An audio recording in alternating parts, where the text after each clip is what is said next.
మన పూర్ణిమలో కళ్యాణం కమనీయం సేల్స్ ప్రతి 15,000 రూపాయల కొనుగోలుపై కంచి కాటన్ శారీ ఉచితం.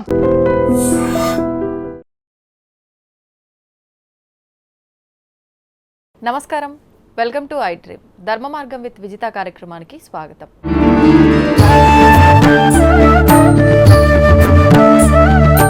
ప్రస్తుతం మనతో పాటు ఉన్నారు ప్రముఖ ఆధ్యాత్మికవేత్త జ్యోతిష పండితులు మాడుగుల శివప్రసాద్ గారు. ఇప్పుడు గురుగారితో మాట్లాడి మరిన్ని విషయాలు తెలుసుకుందాం. నమస్కారం గురుగారు. ఆశీర్వచనం తల్లి. గురుగారు, విజయదశమి రాబోతోంది. మరి విజయదశమి అనగానే అందరికీ గుర్తొచ్చేది ఆయుధ పూజ, జమ్మి వృక్షము, పాలపిట్ట, ఇవన్నీ చెప్తూ ఉంటారు. అసలు ఏంటి వీటన్నిటికీ విజయదశమికి సంబంధం ఏంటి? ఆ రోజున మనం ఆచరించాల్సిన విధి విధానాలు ఏంటో వివరించండి. శ్రీ మహాగణాధిపతయ నమః. ఐం మహాసరస్వత్యే నమః. శ్రీ లలితాంబికాదేవియే నమః. విజయదశమి పండుగ ఏమిటి అంటే అమ్మా, మనము 9 రోజులు ఎప్పుడైతే పరిపూర్ణముగా అమ్మవారిని అనేక రకాలుగా ఆరాధించుకొని అనేక రూపాలతో 9 రకాలుగా అమ్మవారిని, ఎందుకు నవసంఖ్య అనేటువంటిది అమ్మవారికి చాలా ప్రీతికరము.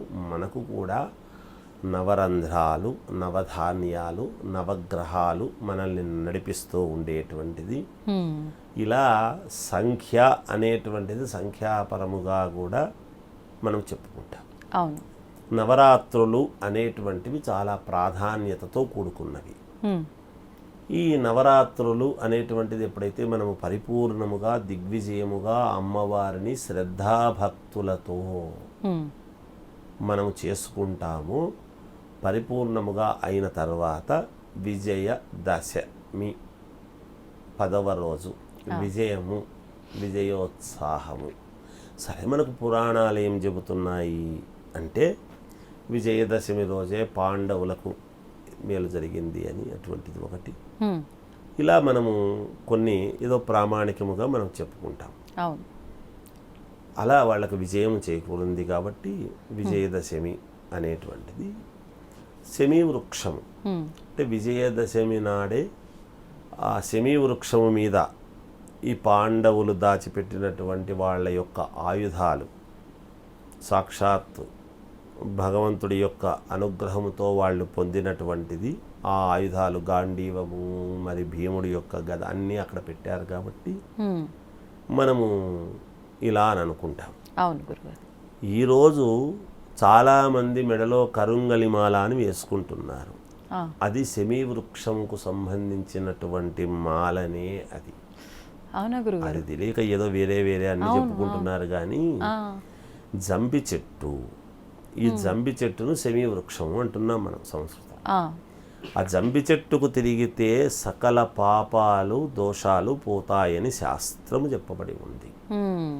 పైన కల్పవృక్షము ఏది కావాలి అని మన సంకల్పముతో కోరుకుంటే ఆ వృక్షము ఏదైతే ఇస్తుందో అది మనకు పాలసముద్రంలో పడిన కల్పవృక్షము, ఐరావతము, ఇవన్నీ మనం చెప్పమన్నా. మనకు భూలోకములో శమీ వృక్షము, ఉసిరిక వృక్షము, తర్వాత బిల్వము చెట్టు, ఇవన్నీ కూడా అంత పరమ పవిత్రమైనటువంటి వృక్షాలు. ఇవన్నీ కూడా దేవతా వృక్షాలు. ఇవన్నీ కూడా మనకు చాలా ఉపయోగపడేవి. రావి చెట్టు కానీ, వేప చెట్టు కానీ అన్నీ చాలా ముఖ్యమైనటువంటివి. ఈ చెట్టు చుట్టూ తిరుగుతూ శ్లోకం కూడా. ఇప్పుడు పండగ రోజు ఏమిటంటే ఉదయాన్నే అభ్యంగన స్నానం చేయటము, అంటే తూర్పు ముఖముగా కూర్చుని తలంటు స్నానం, నువ్వుల నూనె కానీ కొబ్బరి నూనె కానీ ఏదో ఒకటి పెద్దవాళ్ల చేత బొట్టు పెట్టించుకొని తలంటు స్నానం చేసిన తర్వాత సహజముగా పిల్లలు కానీ పెద్దవాళ్ళు ఎవరైనా సరే అశ్వత్థామ, బలి, వ్యాస, హనుమానస్య, విభీషణ, కృప, పరశురామస్య సప్తైతే స్థిరజీవిన అని కింది నుంచి పైకి ఇలా తుడుస్తారు చుక్కలు పెట్టి. అలా చేయడంలో ఆంతర్యం ఏమిటి అంటే వీళ్ళకు ఆయుష్ పెరగాలి అని పెద్దవాళ్ళు దీవించడం. చిరంజీవులు కాబట్టి వాళ్ళ యొక్క సప్త ఋషుల యొక్క ఇది ఎప్పుడూ కూడా తలుచుకుంటూ ఉండాలి చిరంజీవులను మనం. అలా తలుచుకొని అభ్యంగన స్నానం అంటారు. ఇవి లక్షణకరమైనటువంటి స్నానాలు. వివాహం సమయంలో కూడా పెళ్లి కొడుకు లక్షణకరమైనటువంటి స్నానం చేయిస్తారు. ఇలా ఎప్పుడైతే స్నానం చేస్తామో చేసిన తర్వాత కొత్త బట్టలు, సహజంగా ఎవరి శక్తి కొద్దీ వాళ్ళు కొత్త బట్టలు వేసుకోవడం. వేసుకొని మనం రోజు పోయినాము కదా 9 రోజుల పాటు అమ్మవారిని దాంట్లోనే ఉన్నాం కదా మళ్ళీ ఈరోజు ఎందుకు లేని అనుకోకుండా విజయదశమి నాడు కూడా ఒక్కసారి మళ్ళీ గుడికి వెళ్ళి తల్లి మేము సరిగ్గా చేశామో లేదో ఈ పండగ చేసుకునేటువంటి అవకాశం మాకు ఇచ్చినావు కనుక సదా నీకు ఎల్లప్పుడూ రుణపడి ఉంటాము అనేటువంటి భావనతో ఏదైనా తప్పులుంటే అపరాధ సహస్రాన్ని ముక్కు చెంపలు వేసుకొని నమస్కారం చేసుకొని ఇంటికి వచ్చి ప్రశాంతముగా ఇంట్లో చేసినటువంటి పిండి వంటలు ఎవరి శక్తి కొద్దీ వాళ్ళు చేసుకొని ఉంటారు. పిండి వంటలు తిని సాయంకాలము ఆ నగ కొనుక్కున్నామా ఈ నగ కొనుక్కున్నామా అనేటువంటి లేకపోతే కొత్త బట్టలు వేసుకున్నామా మా ఆయన ఇవి తెచ్చినారు లేదా కొత్త కారు కొన్నాము ఇలా ఇవి చేసినాము అవి చేసినాము అని అన్నీ అనుకుని ఆ కారు మన ఇంట్లో ఉండేటువంటి మనం కొనుక్కున్నటువంటి కారు కూడా పూజ అన్నీ చేసుకుని ఎందుకంటే మనల్ని పొద్దున్న లేస్తే వాహనాలు అవే నడిపించేది. పూర్వం ఎద్దుల బండి ఉంటే ఎద్దులకు వాటికి మంచి అలంకారాలు చేసి ఎద్దుల బండికి అలంకారాలు చేసి రైతులందరూ కూడా అది చాలా చాలా గొప్పగా చేసుకునేటువంటి పండుగ ఇది. ఈ పండుగలన్నీ కూడా మన పండుగలు మన సాంప్రదాయాలు మనల్ని చూసి యావత్తు ప్రపంచమంతా కూడా తెలుసుకోవాలి. నిజానికి వేరే దేశం వాళ్ళు కూడా చూసుకోవాలి. ఆ ఎద్దులకు ముచ్చటగా కొమ్ములకు అలంకారాలు ఎద్దులకు పసుపు కుంకాలు పెట్టుకుని ఎద్దులకు అనేక రకరకాలుగా ఇవి చేసుకొని మరి వాటి వల్లనే కదా సేద్యం చేసేది వాటి వల్లనే బండ్లో ధాన్యం తెచ్చుకుంటారు. అలా సకలము ఈ రోజుల్లో బండి స్కూటరు కారు సైకిలు ఎవరికి ఏది ఉంటే అది ఏది ఆటో నడుపుకునే వాళ్ళకు ఆటో ట్రాక్టర్ నడుపుకునే వాళ్ళకు ట్రాక్టరు ప్రతి దానికి పూజలు అని చేసుకుని నిమ్మకాయలు కట్టుకొని బాగుండాలి అని ఆయుధ పూజ అని చేసుకుని అక్కడికి వెళ్ళి ఇంతకు ఏమిటి మనము అంటే శమీ వృక్షము దగ్గరికి వెళ్ళి శమయతే పాపం శమీ శత్రు వినాశిని అర్జునస్య ధనుర్ధారి రామస్య ప్రియదర్శనం అనేటువంటి శ్లోకం. అంటే శత్రువులు కూడా మిత్రులుగా మారాలి. నాకు శత్రువు అనేటువంటి వాడిని ఉంచొద్దు. నన్ను మంచి నడవడిక నడిచేట్టుగా చూడు తల్లి. మేము బాగుండేట్టుగా చూడు. ఈర్ష్యా ద్వేషాలు లేకుండా చూడు తల్లి. మనం ఎవరికి నమస్కారం చేసుకోవాలి? మనకు ఎటువంటి ఈర్ష్యా ద్వేషము ఇవన్నీ రాగద్వేషాలకు అతీతముగా మనలో ఉండేటువంటి దశహర ఏవైనా ఉంటే మనలో ఉండేటువంటి గుణాలన్నీ కూడా పోగొట్టుకొని సత్వగుణాలు మంచి గుణాలను మనము పెట్టుకొని మనము అమ్మవారిని ధ్యానించుకోవాలి. అందుకే కోపము ద్వేషము ఈర్ష్య ఇవన్నీ కూడా ఓర్వలేనితనము ఇవన్నీ కూడా ఉండకుండా అక్కడ అమ్మవారి పూజలు చేసుకోవడంలో ఆంతర్యమేమి దేవాలయాల్లో అంటే అక్కడ నువ్వు ఈ కులము నీది ఈ కులము నీది ఇంకొకటి నాది ఇంకొకటి అనేటువంటిది కాకుండా నీకింత ఆస్తి ఉంది నాకింత ఆస్తి ఉంది అనేది కాకుండా అమ్మవారి దగ్గర అందరము సమానము అనేటువంటి భావనతో మమ్మల్ని అందరినీ చల్లగా చూడు తల్లి అని ఒక బతుకమ్మ చేసుకున్నా ఒక అమ్మవారు నవరాత్రులు చేసుకున్నా అమ్మవారి దగ్గర అందరూ సమానము కదా. దీంట్లో డబ్బు ఉన్నవాడు డబ్బు లేనివాడు అనేది ఉండదు కదా. అలా అందరినీ సమానమైనటువంటి దృష్టితో చూసినందుకు గాను అలాగే చూడు తల్లి అని మనం చెట్టుకు కూడా ఎందుకు అంటే అది ఆ వృక్షము ఎందుకు మనకి ఈ ఉపమానం చెబుతున్నారు అంటే గాంధీవము అన్నీ అక్కడ పెట్టి మిగతా వాళ్ళందరికీ కూడా అవి రకరకాల విషపూరితమైనటువంటి పాములు గాను వాటి కానీ కనపడతాయి. వాళ్లకు మాత్రమే అవి వాళ్లకు చెందుతాయి. అందుకనే అక్కడ అప్పుడేమి బీరువాలు లేకపోతే బ్రహ్మాండమైనటువంటివి ఎక్కడన్నా దాచిపెట్టడానికి ఉండేటువంటివి కాదు. ఈ రోజు నిధులు నిక్షేపాలు అంటే నాగబంధనం అనేటువంటిది వేస్తున్నారు. కారణం ఏమిటి అంటే అక్కడ ఒక మంత్రాలు చదివి బీజాక్షర సహితముగా మంత్రాలు చదివి వాటి మీద పెడితే అవన్నీ పాములుగా కనపడతాయి. పాముల దగ్గరికి ఎవరు పోతారు? అదే పనిగా ఎవరు పోరు. అందుకే నాగబంధనం అని నిధి నిక్షేపాలు ఉండేటువంటి చోట కానీ నాగబంధనం వేసినారు అనేటువంటి పదం ఎక్కడి నుంచి వచ్చింది అంటే మనం పూర్వాపరాలు కనుక మనం ఆలోచన చేస్తే అలా నాగబంధనం చేసి అక్కడ అన్ని కట్టగట్టి కొంతమందికి శవము గాను కొంతమందికి పాములు గాను కొంతమందికి క్రూరమృగం సింహం ఇలా కనపడేటువంటి విషయాలు జరుగుతాయి. అంటే ఎవడి దృష్టి వాడిది. అంటే అలా చూసినప్పుడు ఇతరులకు అవి అన్యులకు వేరే విధముగా కనపడేట్టుగా ఉండి అవి చాలా బంగారుతో కూడినటువంటివి అవన్నీ ఏం ఊరికే ఉత్తవి కాదు ఏదో మామూలుగా.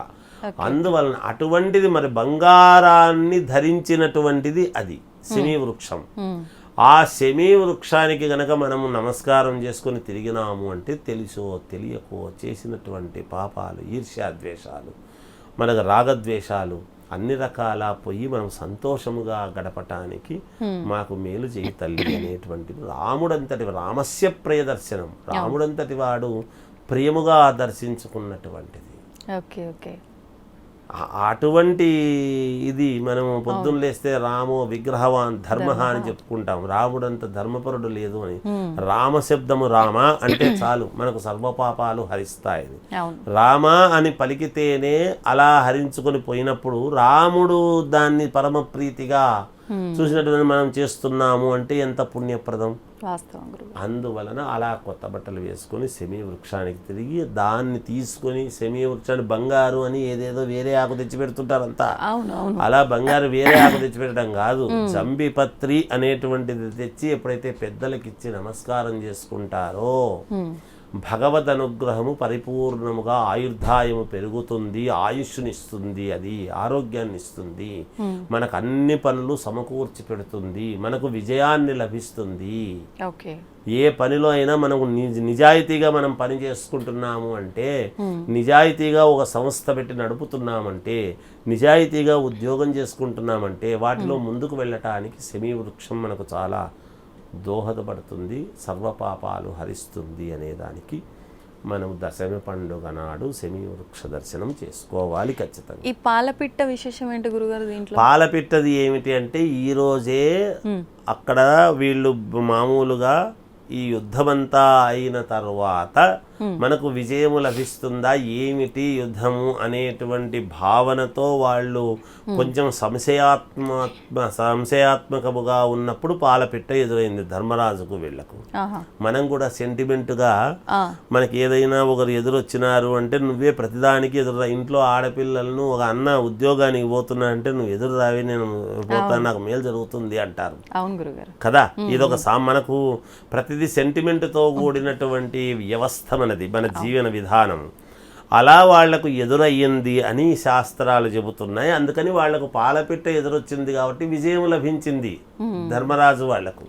అందుకని పాలపిట్టను చూస్తే మనకు కూడా ఇప్పుడు రాజకీయ నాయకులు వీళ్ళందరూ కూడా పరిపాలన బాగా సాగాలి అని అనుకుంటే పాలపిట్టను చూద్దాము, మనం రాచరికము బాగా చేస్తాము అనేటువంటి విధానంతో అది సెంటిమెంట్గా చేసుకుని. కానీ ఇప్పుడు దానంతటా అది కనిపిస్తే మనం సెంటిమెంట్గా భావించవచ్చు. చాలా వరకు జమ్మి వృక్షం దగ్గర ఇక్కడైతే టెంపుల్లో తీసుకొచ్చి పెడతారు, కానీ ఊళ్ళల్లో అయితే చెట్టు దగ్గరకే వెళ్ళటం. వేర్లు ఉండేటువంటి చెట్టుకు నమస్కారం చేసుకోవటానికి పుల్లలు తెచ్చి ఒక ఇసుకలో ఎక్కి తిరగండి అనటానికి చాలా తేడా ఉంటుంది. అంటే లేదు కదా, వృక్షమే లేని ఊళ్ళో ఆముదం చెట్టే మహావృక్షము అన్నట్టుగా ఏదో దానికి తిరుగుతున్నాము కదా అనేటువంటి భావనతో అనుకొని తిరుగుతూ ఉన్నారు. నిజానికి భూమిలో ఉండేటువంటి చెట్టుకు తిరిగితే అదొక యోగము. పాలపిట్ట కూడా తనంతట తాను కనపడితే యోగము తప్ప మనము అదే పనిగా తెచ్చి పెట్టుకొని చూడటం అనేటువంటిది కాదు. కానీ తృప్తి ఏదో మేము తెచ్చుకున్నాం చూసినాం ఈ రోజు, మరి లేదు కదా. అలాగని అడవుల్లోకి పోయి అదే పనిగా ఎత్తుకుంటూ వెళ్ళలేం కదా, అంత ఇది లేదు కదా మనకు. అందుకని ఏదో చేసుకుంటూ ఉంటారు. దానికి ప్రతిదానికి మనము ఒకరి సెంటిమెంట్ను కాదనటం ఎందుకు తల్లి. ఏదో ఆ విధంగానన్నా పాలపిట్టను చూడాలి అనే తృప్తి ఆ పాలపిట్టన్న ఆ పండగ రోజు ఒకరోజు అన్నా అది పుణ్యం చేసుకుని ఉంటుంది కదా తల్లి. జరగనిండి ఒక రకంగా పక్షి అంతే.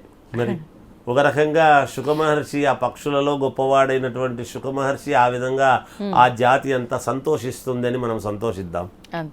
అంతే కదా తల్లి, అలా అనుకోవాల్సిందే. అది తప్పేమి కాదు. గురుగారు, సాధారణంగా మనం చూస్తూ ఉంటాం మన సనాతన ధర్మంలో ఒక రాయిని, ఒక చెట్టుని, ప్రతి ఒక్క దాంట్లో భగవంతుణ్ణి చూసుకొని ఆరాధించే గొప్ప ధర్మం ఏదైనా ఉందంటే అది మనది. అయితే అందులో భాగంగా ప్రకృతిని కూడా మనం ఆరాధిస్తూ ఉంటాము. పువ్వుల రూపంలో, ఆకుల రూపంలో, అన్ని రకాలుగా కూడా. ముఖ్యంగా మనకి శరన్నవరాత్రుల సమయంలో బతుకమ్మ అని చెప్పి సెలబ్రేట్ చేసుకుంటూ ఉంటాం. పువ్వులతో అమ్మవారిలా అలా అలంకరించుకొని మనం వాటికి ఆరాధిస్తూ ఉంటాము, చాలా చక్కగా జరుపుకుంటూ ఉంటాము ఈ నవరాత్రుల సమయంలో. అయితే ఇది కూడా మనకు ప్రాంతీయ ఆచారంలా మాత్రమే ఉంది. కొన్ని ప్రాంతాల్లో, తెలంగాణ ప్రాంతాల్లో మాత్రమే జరుపుకుంటూ ఉంటారంటారు. కానీ ఇప్పుడు అందరూ జరుపుకుంటున్నారు, పార్టిసిపేట్ చేస్తున్నారు. అసలు ఈ బతుకమ్మ నిజంగా మన శాస్త్రాల్లో, పురాణాల్లో లేదా? ఇది ప్రాంతానికి సంబంధించిందేనా? అసలు ఎందుకు జరుపుకుంటున్నాం ఇలా పువ్వులని ఆరాధించే ఈ పద్ధతి ఎక్కడి నుంచి వచ్చింది మనకు? శ్రీ మహాగణాధిపతయే నమః.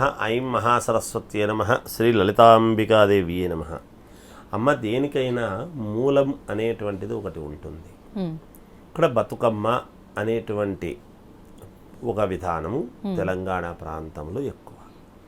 అసలు బతుకమ్మ అనేటువంటిది ఏమిటి అనేటువంటిది చూస్తే ఇది కొంచెం కరెక్ట్ పదం నిజానికి. మిగతా ఇది అన్ని చోట్ల ఉంది. అన్ని చోట్ల మనకు అమ్మవారి పూజలు, దేవి శరన్నవరాత్రోత్సవాలు అనేటువంటివి ఎప్పుడైతే వస్తున్నాయో, ఇవాళ మనకేమైందంటే అమ్మ, ఆధునిక కాలంలో అన్ని సిటీలు, పెద్ద పెద్ద సిటీలు అయిన దానివల్ల మనకు తెలియలేదు. పూర్వము గ్రామాలు. అందుకని ఇప్పుడు విజయవాడ, ఊరు వాడ అనేటువంటి పదం ఉంది చూడండి. ఇలా దానికి ఏమిటి అర్థము అంటే, ఇలా గ్రామాలు అనేటువంటివి ఉన్నప్పుడు గ్రామ దేవతలను మొదటగా పూజ చేసుకోవాలి. మొదట గ్రామ దేవతకు పూజ చేసిన తర్వాత గ్రామము లోపల ఉండేటువంటి అమ్మవారికి ఉత్సవాలు జరగాలి. ఈ గ్రామ దేవతల యొక్క పూజలలో వచ్చినటువంటి భాగమే ఈ బతుకమ్మ అనేటువంటి పండుగ. ఏమిటి మనకు బతుకమ్మ పండుగ? ఎక్కడి నుంచి వచ్చింది సాంప్రదాయం? మనకు మొదట విగ్రహాలు ఇవన్నీ లేవు. సాలగ్రామాలు అనేటువంటివి ఉండేటువంటివి, రూపాలు ఉండేవి. అందుకే అంబికము, ఆదిత్యము, శివసాలగ్రామము, విష్ణు సాలగ్రామాలు అని సాలగ్రామాలు అని ఉండేటివి. మనకు చెట్టు కింద ఒక రాయి, త్రికోణం రాయి పెట్టి దేవుడు, అది రాయి అని తెలుసు అందరికీ. కానీ ఆ చెట్టుకి మీద ఒక అరుగు కట్టి, అరుగు పసుపు పట్టించేసి పెద్ద బొట్టు పెట్టి ఇక్కడ దేవుడు అంటే అది గ్రామదేవత. ఊర్లో పొరిమేలలో బోట్రాయి, బోట్రాయి దేవుడు, పెద్దమ్మ తల్లి అని బోట్రాయి దేవుడు అని ఉండేది. ఆ బోట్రాయిని పూజించటం అనేటువంటిది ఆనవాయితీ. అవును గురుగారు. ఇవన్నీ మనకు సాంప్రదాయబద్ధముగా వచ్చినటువంటివి. అక్కడ ఊరి బొట్రాయి అనేటువంటిది పూజ చేస్తే గ్రామం అంతా కూడా సంతోషించేటువంటి దానికి అవకాశం. ఏ విధంగా గ్రామం అంతా బాగుపడుతుంది అంటే, గ్రామంలో ప్రజలు బాగుండాలి అంటే గ్రామదేవతకు పూజ చేసుకోవాలి. ఎందుకు బాగుండాలి ప్రజలు? ప్రకృతి ఎందుకు బాగుండాలి? పంటలు ఎందుకు బాగుపడితే కదా ప్రజలు బాగుంటారు. ప్రకృతి బాగుంటే కదా ప్రజలు బాగుంటారు. ప్రకృతికి ఏమిటి ఇబ్బంది, వచ్చిన ఇబ్బంది ఏమిటి అని కనుక మనం ఆలోచన చేస్తే, విపరీతమైనటువంటి ఎండలు ఎప్పుడైతే మేలో వస్తాయో, ఆ సూర్య భగవానుడి యొక్క వేడికి భగభగా మండేటువంటి భూమాత చాలా వేడిగా ఉంటుంది. ఆ వేడిగా ఉన్నప్పుడు తర్వాత తొలకరి వానలు అనేటువంటివి వస్తాయి. ఆషాఢ శుద్ధ ఏకాదశికి వానలు పడతాయి. ఆషాఢం అయిపోతూనే శ్రావణం, భాద్రపదం, ఆశ్వీజం. ఈ 3 నెలల్లో వచ్చినటువంటి ఆ వర్షాలకు వాటికి ఏమవుతుంది అంటే, ఎప్పుడైతే మీరు ఆడవాళ్ళు కాబట్టి వేడి పెనము మీద నీళ్లు చల్లితే ఏమవుతుంది? చల్లటి నీళ్లు పోస్తే వేడవుతుంది. అలాగే భూమి మీద ఉండేటువంటి ఈ సెగతో ఉండేటువంటిదంతా వర్షం ఎప్పుడైతే పడంగానే లోపలికి పోతాయో, లోపల ఉండేటువంటి పురుగు పుట్ర బయటకు వచ్చే అవకాశం ఏర్పడుతుంది. మనకి ఇంట్లో ఉక్క పోస్తే బయటికి రాము కాసేపు. అవును గురుగారు, అంతే కదా తల్లి. అలా ఎప్పుడైతే బయటికి వస్తామో, లోపల ఉండేటువంటి పురుగు పుట్ర ఎప్పుడైతే బయటికి వస్తాయో, ఈ చెట్లు వాటికి ఉండేటువంటి ఈ ఏర్లకు వాటికి వీటికి కొన్ని ఇబ్బందులు కలుగుతాయి. ఈ వర్షానికి నీళ్లు మామూలుగా మలినమైనటువంటి నీళ్లు వెళ్ళటము చేయటము ఇవన్నీ కూడా వచ్చి ఈ పురుగు పుట్ర బయటికి ఎప్పుడు వస్తాయో ప్రకృతికి కొంత ఇబ్బంది కలుగుతుంది. అవి చనిపోవటం వల్ల, దుర్వాసన వల్ల, వాటి వల్ల వీటి వల్ల అంటు రోగాలు ఏర్పడే అవకాశం ఏర్పడుతుంది. వర్షాకాలంలో ఎక్కువగా. ఈ అంటు రోగాలు అవి రాకుండా చెయ్యకుండా కొంత ఇదే ప్రకృతిలోనే కొన్ని మూలికలు అనేటువంటివి మనకు ఉంటాయి. ఆ మూలికలతో కూడినటువంటి వాటితో వచ్చినటువంటి తీగలు, ఆ పూలతో అప్పుడు ఈ పురుగు పుట్ర అనేటువంటిది ఇంటి ముందు రాకుండా ఇంటి ముందు కళ్ళాపులు జల్లుకోవటము, ఇంటి ముందు ముగ్గులు వేసుకోవటము, బతుకమ్మ అనేటువంటి అమ్మవారిని ఇంటి ముందు పెట్టుకొని ఇంటి లోపలికి జ్వరాలు అవి రాకుండా మా పిల్లలను చల్లగా కాపాడు తల్లి అని గ్రామదేవతకు పూజ చేసుకొని గ్రామదేవతను చేసుకున్నాము కాబట్టి సరిపోయిందిలే అని అనుకోకుండా కులదేవత అన్నట్టుగా మనకు బతుకమ్మ పండుగ అనేటువంటిది రకరకాల పువ్వులతో రకరకాల తీగలతో మనము అక్కడ ఇంటి ముందు పెట్టుకొని ఇంటి ముందు చుట్టూ అమ్మవారికి తిరుగుతూ చేస్తూ బతుకమ్మ పాటలను పాడుతూ చేసుకునేటువంటిది. ఏ విధంగా మమ్మల్ని సంతోషముగా ఆనందముగా ఆరోగ్యవంతముగా బతికించు తల్లి బతుకమ్మ. ఎంత అర్థం ఉంది చూడండి. మనము బతకాలి. ఏ విధంగా బతకాలి? మమ్మల్ని బ్రతికించు తల్లి. ఎలా బతకాలి అంటే ఆరోగ్యదాయకముగా, మా పిల్లా పాపలు సంతోషముగా ఉండేట్టుగా, నిరంతరము నిన్ను ఆరాధించేట్టుగా, ప్రకృతి మేమే కాదు పక్కింటి వాళ్ళు ఈ కాలనీ అంతా మరి అందరూ కూడా ఆ ప్రకారముగా ప్రతి ఇంటి ముందు చేసుకుంటాం. అవును. ఎలా అయితే రథసప్తమి అని వస్తే ఇంటి ముందు పొంగళ్ళు పెట్టుకొని మనము సూర్యభగవానుడికి రథసప్తమి నాడు మనము చేసుకుంటామో శ్రీమన్నారాయణునికి ఆరోగ్యదాయకముగా, అలాగే అమ్మవారికి ఆయా కాలాలలో వచ్చేటువంటి విధముగా ఈ గ్రామం అంతా కూడా బాగుండాలి అంటే ప్రతి ఇంటి ముందు కూడా బతుకమ్మ ఆట, బతుకమ్మ పండుగ అనేటువంటిది చేసుకోవటంలో మమ్మల్ని సంతోషముగా ఆనందదాయకముగా బతికించు తల్లి బతుకమ్మ తల్లి అనేటువంటిది బతుకమ్మ పండుగ అనేది వచ్చింది సాంప్రదాయముగా. ఆ బతుకమ్మకి ఎప్పుడైతే మనము చేసుకుంటామో అమ్మవారు తృప్తి చెందుతుంది, మనకు మేలు చేస్తుంది. ఇప్పుడు బతుకమ్మ ఆడటం అయిపోయిన తర్వాత ఇప్పుడు వినాయక చవితి అప్పుడు పూజలు చేసి నవరాత్రులంతా ఉంచి స్వామిని ఎలా నిమజ్జనం చేస్తున్నామో అమ్మవారి విషయంలో కూడా దుర్గమ్మ విషయంలో అలానే చేస్తున్నాం, బతుకమ్మ విషయంలో కూడా అలానే చేస్తున్నాం గురుగారు. దీని వెనకాల కూడా ఏదైనా ఆంతర్యం ఉందా? అంటే అమ్మా ఇప్పుడు నిజానికి అమ్మవారి పూజలు చేసిన తర్వాత అమ్మవారిని నిమజ్జనం చేయమని ఎక్కడా లేదు. అది చాలా తప్పు చేస్తున్నారు. ప్రతి చోట మండపాలు పెట్టి వినాయకుణ్ణి మాత్రమే చెయ్యాలి నిమజ్జనం అనేది. అమ్మవారిని నిమజ్జనం చేయమని ఎక్కడా లేదు. అమ్మవారి దేవాలయాల్లో మాత్రమే అమ్మవారిని అర్చించాలి. ఈ బతుకమ్మకు సంబంధించినటువంటిది ఏమిటి అంటే నేను ఇందాక చెప్పాను కదా, ఈ పువ్వులు అవి ఇవన్నీ ఏం చేస్తున్నామంటే ఇప్పుడు వినాయక చవితి పండుగకు కదా మనకు ఉత్తరేణి, గరిక, ఈ గరక అనేటువంటిది ఉత్తరేణి ఇవన్నీ కూడా కొన్ని ముఖ్యమైనటువంటివి కాకుండా ఏవి బుద్ధి పుడితే అవి చెప్పి తీగలన్నీ తెచ్చి ఏదో చేస్తున్నారు. జిల్లెడు ఇవన్నీ కాకుండా తులసి, జిల్లెడు, గరక, ఉత్తరేణి ఇవన్నీ కాకుండా ఏవి బుద్ధి పుడితే అవి నువ్వు కనపడినవన్నీ తెచ్చేస్తున్నారు. అట్లా కాకుండా బతుకమ్మ పండుగ అని అన్నప్పుడు కూడా కొన్ని ఉంటాయి మనకి. బ్రహ్మజముడు, నాగజముడు ఇవన్నీ కూడా ఉన్నాయి ముఖ్యమైనటువంటివి. ఇవన్నీ కూడా పెట్టి పూలతో అలంకరణ చేసి ఎప్పుడైతే అవి నీళ్లలో వేస్తామో మనకు ఆ నీళ్లే కదమ్మా మనకు రావాల్సింది. పూర్వం ఇదంతా కూడా పారేటువంటి నీళ్లలో వేసే ఆంతర్యం ఏమిటి అంటే ఆ పారకము వలన నీళ్లు శుద్ధి అవుతాయి. శుద్ధి ఆ నీళ్లతోనే మళ్ళా మనకు వాడకం అనేది జరుగుతూ ఉంది. ఆ నీళ్లలో వేయడంలో ఆంతర్యం ఏమిటి అంటే ఇవన్నీ నీళ్లు కూడా ప్రక్షాళన అవుతాయి. ఎప్పుడైతే పసుపు కుంకుమ అన్నిటితో కలిపి మనం ఎప్పుడైతే వేస్తూ ఉన్నామో నీళ్లలో పసుపు వేస్తే యాంటీబయాటిక్, నీళ్లలో ఉండేటువంటి పురుగు పుట్ర కూడా అవి కూడా ఇదవుతాయి, మంచి ఉంటుంది, చెడ్డవన్నీ కూడా పోతాయి, నీళ్లు కూడా ప్రక్షాళన అవుతాయి. అందువల్ల చేస్తాం. అంతేగాని ఇప్పుడు మామూలుగా మంటపాలు పెట్టి అమ్మవారి విగ్రహాలు పెట్టి అమ్మవారిని కూడా చేస్తున్నారు. ఇది అమ్మవారి పూజలు చేస్తున్నాము అని అనుకుంటున్నాము కానీ అమ్మవారిని ఎక్కడా కూడా శాస్త్రాల్లో మీరు తీసుకుపోయి నిమజ్జనం చేయమని ఎక్కడా చేయలేదు. అది అమ్మవారి యొక్క ప్రతిష్ట. అమ్మవారు నిరంతరము మనల్ని కాపాడాల్సిన అమ్మవారు కాబట్టి అమ్మవారిని అలా చేయకూడదు.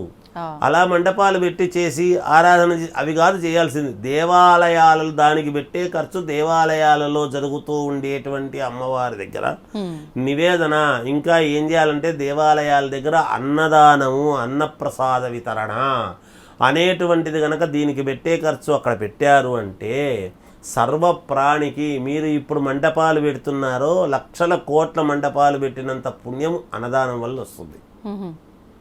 అది చేయడం లేదు, ఏది చేయాలన్నా చేయడం లేదు. వినాయకుడిని నిమజ్జనం చేయాల్సిందే, తప్పదు. ఎందుకంటే ఆయన్ను భరించడం కష్టం. కానీ అమ్మవారిది నవరాత్రులు చేస్తున్నాము అంటే దేవాలయాలలోనే చెయ్యాలి. మండపాలు లేకుంటే అక్కడ చేయకూడదు, మండపాలు పెట్టి చేయకూడదు. అమ్మవారిది ఇళ్లలో చేసుకోవచ్చు. ఇంట్లో ఉండేటువంటి అమ్మవారిని తీసిపోయి మళ్ళీ మనం ఇళ్లలో వేస్తున్నామా? లేదు కదా. అందుకే ఇంట్లో విగ్రహము కానీ పటం కానీ పెట్టుకుంటున్నాం. ఆ పెట్టుకునే విధానంలోనే పసుపుతో అమ్మవారిని చేసుకుంటున్నాము. పసుపుతో అమ్మవారిని చేసుకుని అమ్మవారిని ఆరాధించిన తర్వాత ఆ ఇంటి గడపకే పసుపు పట్టించవచ్చును. అది ఎక్కడా పడేయమని చెప్పలేదు శాస్త్రంలో. ఓకే, గడపకే రాయొచ్చు. లక్షణంగా మన ఇంటి ప్రధాన గడపకు రాయొచ్చు. ఇంటి ప్రధాన గడప ఎవరు? చౌకట్టు అంతా మగవాడు అయితే ఇంటి గడప ఇంటి ఇల్లాలే. అందుకే ప్రతి ఇంట్లోనూ ప్రతి చోట గడప అనేది ఉండాలి. ఎందుకంటే లోపల గడపలు, లోపల చౌకట్లు కొడుకులు కోడళ్ళు. అందుకనే ఇవాళ దూరముగా వాస్తుశాస్త్ర ప్రకారముగా గడపలు లేవు కాబట్టి భార్యాభర్తలు విడిపోవడానికి కారణమవుతున్నది. గడప లేకుండా మగవాడు, అందుకే వివాహం కాకుండా మగవాళ్ళు మాత్రమే నిలబడిపోతుండడానికి గల కారణాలు కూడా అందుకే. గడపలు లేకుండా ఇల్లు ఉండరాదు. ఎన్ని ద్వారాలుంటే అన్ని గడపలు ఉండి తీరాల్సిందే. పూర్వము మీరు ఇల్లు చూసుకోండి, గడప లేకుండా ఏ చౌకట్టు ఉండదు. అందుకే గడప లేకుండా అంటే భార్య లేకుండా మగవాడు నిలబడిపోవడానికి గల కారణం, ఎక్కువ కారణం అవే అవుతున్నాయి. పిల్లలు దూరంగా వెళ్ళిపోయి ఉండడానికి గల కారణాలు అందుకే అవుతున్నాయి. ఇలా మనము మన జీవితాలను మనము చేతులారా ఇబ్బందులు పెట్టుకుంటున్నటువంటి దానికి గల కారణాలు. అందుకని అలా ఇంటి గడపకు మనము ఈ యొక్క ఇది తీసేసుకోవచ్చమ్మా. అందుకని బతుకమ్మ పండుగ అనేటువంటిది మనము గ్రామములో గ్రామ దేవతను ఆరాధించుకునేటువంటి విధానంలో వచ్చిన భాగము. ఇది తెలంగాణలో ఈ విధంగా ఉన్నది. వేరే వేరే ఊళ్ళల్లో కూడా ఖచ్చితంగా ముందు గ్రామ దేవతలకు పూజ చేసుకునే మనము దసరా పండుగలు అనేది చేస్తాం. ఎప్పుడు కూడా అలా చేస్తేనే అమ్మవారు సంతోషిస్తుంది. ముందు గ్రామ పొలిమేరలోకి మనం వెళ్ళాలి కదా. పొలిమేరలోకి వెళ్తున్నామంటే గ్రామంలో వేరే వేరే ఊరు నుంచి ఉత్సవాలు జరుగుతున్నాయి, పలానా ఊళ్ళో రావాలి అంటే గ్రామదేవతన ఆశీర్వచనం తీసుకొని రావాలి కదా. ఆ ఊరంతా గ్రామం అంతా బాగుండాలి అంటే గ్రామదేవతకు, పంటలు బాగా పండాలి అంటే గ్రామదేవతకు నమస్కారం చేసుకోవాలి. ఆ దాంట్లో భాగంగా వచ్చింది తల్లి ఇది. అందువల్ల చేసుకో. గురుగారు, కుంకుమార్చన చేస్తూ ఉంటాం అమ్మవారికి సంబంధించి. ఎక్కువగా ఆలయాలకు వెళ్ళినా, ఇంట్లో కానివ్వండి, ఇలా ఎక్కువ కుంకుమార్చనలో పార్టిసిపేట్ చేస్తూ ఉంటాం. సామూహికంగా అయినా మనం సింగిల్గా అయినా సరే. ముఖ్యంగా ఇప్పుడు మనకు నవరాత్రులు కూడా వచ్చినాయి. ఈ సమయంలో కుంకుమార్చన చేయటం వల్ల విశేష ఫలితం ఉంటుందా? దాని గురించి ఒకసారి మాట్లాడుకుందాం. శ్రీ మహాగణాధిపతయ నమః, ఐం మహాసరస్వత్యే నమః, శ్రీ లలితాంబికాదేవియే నమః. మీరు చాలా మంచి ప్రశ్న అడిగినారమ్మా. అర్చన చేయటం అనేటువంటిది చాలామంది మనం చేస్తూ ఉండేటువంటి తప్పులు ఏమిటి అనేది ముందు తెలుసుకోవాలి. అలాగే గురుగారు. ఈ స్టీల్ ప్లేట్లలో చేయటం కానీ, ఈ మామూలుగా ఇస్తరాకులు ఇప్పుడు వేరే విస్తరాకులు వస్తున్నాయి. ఆ వాటిల్లో చేయటం వలన సత్ఫలితాలు రావటం లేదు. మోదుక ఆకు ఉంటుంది, మోదుక ఆకులు దొరుకుతాయి. మోదుక ఆకులు తీసుకుని అర్చన చేయాలి. మోదుక ఆకులో మనము తొమలపాకులు పెట్టుకొని తొమలపాకుల మీద అమ్మవారి యొక్క ఇది పెట్టి ఎప్పుడైతే దాంట్లో చేసుకుంటామో అది యోగం. లేదా ఇత్తడి ప్లేట్లలో పెట్టి చేయవచ్చును, వెండి ప్లేట్లలో పెట్టి చేయవచ్చును, రాగి ప్లేట్లలో పెట్టి చేయవచ్చును. స్టీల్ ప్లేట్లలో పెట్టి అర్చన అనేటువంటిది చేయకూడదు. మనకు చేయవలసినటువంటి విధానాల్లో అభిషేకం, అర్చనం, దీపారాధన, అర్చనము, హారతి, ఇవన్నీ ఒక పద్ధతి ప్రకారముగా విధి విధానాలతో వచ్చేది. అర్చనం అంటే ఏమిటి? అర్చించటం అంటే ఏమిటి? మనం అర్చన చేస్తున్నాము. కుంకుమ అర్చన అనేటువంటి విధానానికి ఏమిటి అంటే అనేక నామాలు ఉంటాయి అమ్మవారికి. అమ్మవారిని స్తుతిస్తూ ఉన్నాం. ఆ అర్చించేటువంటి విధానము అనేక నామాలతో మనం ఎప్పుడైతే అర్చిస్తుంటామో అమ్మవారిని ఇన్ని రకాలుగా మనము అర్చిస్తే మనకు అమ్మవారు అనుగ్రహిస్తుంది. మనం చాలాసార్లు పోతుంటే నేను అర్చన చేయించుకున్నాను, కుంకుమార్చన చేయించుకున్నాను అని చెప్తాం. అవును గురుగారు. చేసుకునే విధానము ఎప్పుడైతే కరెక్ట్గా చేసుకుంటామో అర్చన చేసుకున్న దానికి సత్ఫలితం అనేది రావాలి. ఎందుకు చేస్తున్నట్టు అర్చన, దేనికి చేస్తున్నట్టు అంటే మనము ఫలితం ఆశిస్తున్నాం అనేది. ఫలితము అమ్మవారు ఏది ఇవ్వాలనో అది ఇస్తుంది తప్పకుండా. అయితే అర్చించేటువంటి విధానములో కరెక్ట్గా ఉంటే కదా. మనం చేసుకున్నటువంటి వంట రుచిగా ఉంటేనే మనం తినగలుగుతాము. కానీ ఉప్పు దండిగా వేసి పదార్థాలు చూడంగానే బాగున్నాయి మంచి కలర్లో అంటే తినలేము. అవును గురుగారు. సమపాళ్లలో ఉప్పు కారం ఉంటేనే తినగలుగుతాం. వాస్తవం. అంతే కదా. అవును. అది ఎట్లాగో మనము అర్చించేటువంటి విధానంలో అర్చన ఏముందండి అని ఏదో చెబుతూ నామాలు చెబుతూ ఓంకారము ముందు ప్రతి మామూలుగా నామానికి ముందు ఓం ఉంటుంది, నమః ఉంటుంది చివరిలో. అయిన తర్వాత వెంటనే తొందరపాటుతనంతో చేస్తూ ఉంటాం. నిదానముగా మనము ఉదాహరణకు ఓం ప్రకృత్యై నమః, ఓం వికృత్యై నమః అని మనం ఎప్పుడైతే అర్చన చేస్తూ ఉంటామో అర్చన చేసేటప్పుడు ఇంకా ఒకటి మనం ఇలా ఒంటి చేత్తో చేస్తూ ఉంటాం అర్చన అనేది. ఇలా ఒంటి చేత్తో ఎప్పుడూ చేయడం అనేటువంటిది అది సాంప్రదాయము కాదు. మరి ఏ రకంగా చేయాలి గురువు? ఇలా చెయ్యి పట్టుకోవాలి. ఓకే. ఈ చెయ్యి ఆనించాలి ఎప్పుడు కూడా. ఈ చెయ్యి ఉండాలి ఇలా. ఈ రెండు చేతులతో చేస్తేనే అర్చన, అర్చించేటువంటి విధానం అనేది. ఇప్పుడు ఉండకపోవటం వల్ల అంటే ఏంటి తప్పు, అలా పట్టుకోవటం వల్ల కలిగే విశేషం ఏంటి గురుగారు? ఎప్పుడైనా కూడా అమ్మ ఒంటి చేత్తో చేయటం అనేటువంటిది కరెక్ట్ కాదు. ఏ పని చేసినా ఓకే ఒంటి చేత్తో చేసేటువంటి దీపారాధన చేస్తూ ఉండినా ఇలా వెలిగించటం అనేటువంటిది శుభకార్యాలకు సంబంధించినటువంటి పనులు ఏదైనా రెండు చేతులతో చేయాలి. ఓకే. రెండు చేతులు శుభ్రముగా ముందు కడుక్కోవాలి. స్నానం చేస్తాం కదా, ఎట్లాగో మనం పూజ చేస్తున్నామంటే స్నానం చేస్తాం. అందుకని చాలామంది దీపారాధన ఒత్తి ఇలా వేసి ఇలా జుట్టు కనుక్కోవడం కానీ పక్కన ఒక బట్ట, అది ఏం చేస్తున్నారు ఆ బట్టలు కూడా అంటే పాతవి ఆడవాళ్ళు వాడినటువంటి బట్టలు పెట్టుకోవడం చాలా తప్పు, నేరము, దోషము. నాప్కిన్స్ కానీ టవాల్స్ దొరుకుతాయి చిన్నవి, ఆ టవాల్స్ అట్లాంటివే వాడాలి. ఇంట్లో వాడినటువంటిది ఉంది కదా ఒకటి పాతదని చించి అదే పనిగా పెట్టుకోవటం అంటే అవి మన శరీరము మీద వాడినటువంటివి అక్కడ వినియోగించడం అనేటువంటిది ఎంత మాత్రము కరెక్ట్ కాదు. ఓకే. ఇది దానికి తుడుచుకోవటం. అలా శుభ్రముగా తుడుచుకొని అలా రెండు చేతులతో చేస్తే వచ్చే అర్చించటం అంటే ఏమిటి, మనం అభ్యర్థించటం, అర్చించటం, ఇవి రెండు చేతులతో మనము అర్చించాలి. మనం నమస్కారం రెండు చేతులతో పెడుతున్నాం కదా, అది కదా పెడుతున్నాము. టెంకాయ కొట్టినప్పుడు ఇలా కొడతాము కదా, హారతి ఇస్తున్నప్పుడు ఇలా పెట్టుకొని ఇలా ఇస్తున్నాము కదా హారతి. అగరబత్తీలు తిప్పినా రెండు చేయి పట్టుకొని ఇస్తున్నాం కదా. ఒకడే ఇస్తున్నారు అని అన్నప్పుడు కనీసము భర్త పక్కన ఉండి అప్పుడు భర్త చేయి పట్టుకో అని చెప్పి పట్టుకోమని చెప్తూ ఉంటారు. మామూలుగా పౌరోహిత్యం చేసేటువంటి అర్చక స్వాములు వాళ్ళు వీళ్ళు అందరూ కూడా చెప్తారు. భర్త పక్కన ఉంటే లేడు, అర్చన ఆమె మాత్రమే చేసుకుంటున్నారు, ఆడవాళ్ళు మాత్రమే చేస్తున్నారు అన్నప్పుడు ఈ చెయ్యి ఖచ్చితంగా రావాలి. ఓకే. ఎప్పుడు కూడా ఇలా అంటే మనకు ఏది ఫలితమో, ఏది సత్ఫలితమో, ఏది చేస్తే ఫలితమో అదే కదా కోరుకుంటారు. అంటే పూర్ణము. ఎప్పుడైతే అమ్మవారికి ఏది చేస్తే సంపూర్ణమవుతుందో అది చేస్తే సంపూర్ణమైనప్పుడు అప్పుడు కదా మనకు ఫలితాలు వస్తాయి. చిన్న చిన్న పొరపాట్లే ఉంటాయమ్మా పూజల్లో.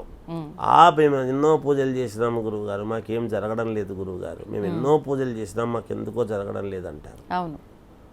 అంటే మనస్సు ఎక్కడో, మనం చేసే పని ఎక్కడో. కొంతమంది చాలా శ్రద్ధగా చేస్తానండి, నేను కుంకుమార్చన చాలా అంటే చాలా ఇదిగా చేసుకుంటాను, అయినా నాకు జరగలేదు అంటే ఇగో ఈ చిన్న చిన్న పొరపాటు ఎక్కడో లోపం ఉంటుంది. ఆ లోపం ఏమిటనేది మనం గ్రహించాలి. ఎప్పుడైనా మోదుక ఆకు మీద చేస్తే మోదుక ఆకు శ్రేష్టం. ఇవి మామూలుగా ఇప్పుడు ఈ ఇస్తర్లు వస్తూ ఉంటాయి, అవును, కింద పేపర్ పైన పేపర్ వచ్చి అవి వేరే వేరే వాటితో తయారు చేసేటువంటిది. మనము స్థానము అంతా బాగా చేసుకుంటాం, శుద్ధి చేస్తాం, ఆ ఇస్తర్లు పెట్టి చేస్తుంటాం. అవును, దాంట్లో పూజలు ఎట్లా ఫలిస్తాయి? అవి ఫలించవు. ఆ ఇస్తర్ల వల్ల ఏమి పనికిరాదు. అందువలన అటువంటి ఇస్తర్లు కాకుండా మోదుక ఆకు శ్రేష్టము. మోదుక ఆకు మీద పెట్టుకొని చేయటం మంచిది. తమలపాకులు పెట్టుకుంటాము, తమలపాకు పెట్టుకొని దాని మీద చేయటం అనేటువంటిది శ్రేష్టమైనటువంటి విధానం. ఇది అర్చించేటువంటి పద్ధతి, అర్చన చేసేటువంటి విధానం తల్లి. ఇప్పుడు చాలామంది కుంకుమార్చన ఆలయాలకు, క్షేత్రాలకు వెళ్ళినప్పుడు అమ్మవారి ఆలయాల్లో కుంకుమార్చన చేస్తుంటారు కదా గురుగారు. అక్కడ నుంచి తీసుకొచ్చిన కుంకుమ వేరే వాళ్ళకి పెట్టడానికి కూడా ఆలోచిస్తూ ఉంటారు. అంటే మేము అర్చించుకున్నాము, ఆ ఫలితం అంతా మాకే ఉంటుంది, వేరే వాళ్ళకి అది పెట్టినంత మాత్రాన మాదేదో వాళ్ళకి వెళ్ళిపోతుంది అనే భావనతో ఆలోచించే వాళ్ళు ఉంటారు. నిజంగా అలా జరుగుతుందంటారా? అలా ఉండదమ్మా. ఎందుకంటే కుంకుమ అనేటువంటిది ముత్తైదువులకు సంబంధించినటువంటి విషయం. నలుగురు ముత్తైదువులకు అమ్మవారి కుంకుమ అని ఎంత మీరు పంచుతారో అంత పుణ్యము లభిస్తుంది. మనం అది గమనించాలి. ఇప్పుడు ప్రసాదం, మనము తిరుపతికి వెళతాం, లడ్డు తెచ్చుకుంటాం. లడ్డు ప్రసాదం నాకు ఒకడికి, నేను ఒకడినే తింటాను, అందరికీ పంచను అంటే ఎట్లా? అంటే అక్కడికి రాలేని వాళ్లకు ప్రసాదం లభ్యం కూడా అందరికీ కాదు. ఎంతో పుణ్యము చేసుకుంటే తప్ప అందరికీ మీరు ఇవ్వాలనుకున్న వాళ్ళకి ఇవ్వలేరు. ఎవరికో పట్టండి అయ్యో అని చెప్పి ఇవ్వడం జరుగుతుంది. అలా అదృష్టం అనేటువంటిది ఉండాలి ప్రసాదానికైనా, ఇలాగే కుంకుమకైనా. నలుగురు ముత్తైదువులకు ఎప్పుడైతే మీరు పంచుతారో అక్కడ చేసుకొచ్చినటువంటి ఫలితము చూద్దాము అనేటువంటి భావనతో దైవం మానుష రూపేణ అని అమ్మవారే ఇంకొకరి రూపములో వచ్చి మనకు కనపడవచ్చు. అంటే మన బుద్ధికి నాకు కుంకుమి అడగరు, ఏ ముత్తైదువా నాకు కుంకుమి అడగకూడదు. ముత్తైదువ కనపడితే కుంకుమ పట్టుని పెట్టాలి, అడగటము కాదు. అడగకున్నా కుంకుమ అయ్యో మేము వెళ్ళొచ్చామండి అక్కడ చేసాం, మీరు కూడా ఆ పుణ్యం ఎప్పుడూ కూడా నలుగురికి పంచాలమ్మా. ఎంత పంచితే అంత ఎక్కువ వస్తుంది. నాకు మాత్రమే ఉండాలి, నేను మాత్రమే చేసుకోవాలి అనేటువంటిది కాదు, అది తప్పు. అలా కాదమ్మా, అలా పంచవచ్చున లక్షణంగా. మీరు ఒక దాంట్లో పెద్ద దాంట్లోకి వేశారనుకోండి, తెచ్చుకొని ఓ పెద్ద పొట్టను తెచ్చుకొని వేసి అది చేసుకున్నటువంటి అర్చన చేసుకున్నట్టు అది నలుగురికి పంచినారనుకోండి, అందరికీ వెళుతుంది కదా. అందరికీ వెళ్ళటంలో అది తృప్తి కదమ్మా. అమ్మవారు ఎవరెవరు ఏ ఏ ఇది రూపాల్లో వస్తుందో చెప్పలేము. అందుకని అలా అందరికీ ఇవ్వడంలో ఏమీ తప్పు లేదమ్మా, లక్షణముగా ఇవ్వవచ్చును. నేను అర్చన చేసుకొచ్చుకున్నాను, నేను ఇది ఇవ్వను చెయ్యను అని అనకూడదు. దైవ ప్రసాదం ఎప్పుడైతే మనకు దైవము ప్రసాదముగా మనకు అబ్బిందో ఆ ప్రసాదాన్ని 10 మందికి పంచినామో పరమ పుణ్యప్రదమైనటువంటి విషయం. అదే ఆమె వాళ్ళు ఏం చెప్పుకుంటారు, ఆమె అర్చన చేసి వచ్చిందంట, అక్కడ అర్చన చూడు మనం పోలేకపోయినాం మనకిచ్చింది అని అనుకుంటారు కదా. చాలా హ్యాపీ ఫీల్ అవుతారు. అనుకోవడములోనే తృప్తి. ఈ తృప్తి కొన్ని కోట్ల విలువ చేసేటువంటి పుణ్యాన్ని సంపాదించి పెడుతుంది మనకు. వివాహానికి పిలిచినప్పుడు దంపతులను అందరినీ భోజనాలు ఎందుకు పెడతాం? అక్కడ భోజనం అనేటువంటిది వివాహం చేసుకున్న దంపతులను చూసి అక్షతలు వేసి వెళ్ళిపోవచ్చు. ఏదో చదివింపులు చదివిస్తారు, వెళ్ళిపోతారు, ఏదో ఇస్తారు, లేదు రావడమే గొప్ప ఈ రోజుల్లో. సమయం ఇచ్చి భోజనం చేసి పోవాలి, మేమిచ్చేటువంటి మా ఆతిథ్యాన్ని స్వీకరించండి, తాంబూలాదులు స్వీకరించి మేము ఆనందింపజేయ ప్రార్థన ఎందుకంటున్నాం అంటే, భోజనము చెయ్యకపోతే వివాహ వ్యవస్థలో చేయకుండా వచ్చినామంటే ఆ దంపతులను ఆశీర్వదించినటువంటి ఫలితము పుణ్యము రాదు. భోజనం చేసే వెళ్ళాలి, మనకి ఎన్ని పనులు ఉండినా. శత్రువైనా నా ఇంటికి వస్తే నేను భోజనం పెడతాను అనేది ఎందుకంటున్నారు అంటే భోజనం అనేటువంటిది అంత పరమ పుణ్యప్రదమైనటువంటి విషయం. అందుకని ఇలాంటివి అమ్మ కుంకుమార్చన చేసుకొని ఇస్తే పరమ పుణ్యప్రదం, చాలా గొప్ప విషయం.